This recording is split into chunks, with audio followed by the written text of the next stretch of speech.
Alright guys, we are back. We have the WPL D22 and we're going to do an unboxing, tell you the new specs, give you a running video. So, out the box. Of course you're going to have your plastic shrouding. You get your remote. Your remote will require 2 AA's. You get your manual. You get your decals, you get a charger, you get your little rack that goes around the rear window, you get your door handles, your mirrors,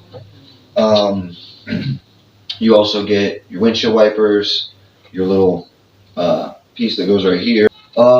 So this has a shorter wheelbase than the D12 or the D32. We have a D32 right here. We're going to get to that.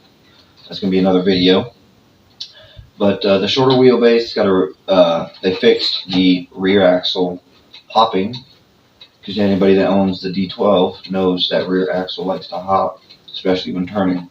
These ones don't do it as much. They do a little bit if you're on a high grip surface, but if you're not on a high grip surface, these things, even on linoleum, I can drift this on these stock tires. My D12 wouldn't do that. The gearbox is different. When you take this apart, underneath is a yellow gearbox. We'll get you a picture of that, throw it up on the screen. It's got the D42 ESC. The suspension is also redesigned. It's super soft compared to the old D12. The front end was super stiff. Don't forget your front upgrades for your front suspension, and don't forget your rear metal axle, and also don't forget your boxes. You're gonna need your boxes. Thanks for watching and enjoy the video. So we have our stock completely out of the box. We're going to take it for a little drive on the road, so let's go.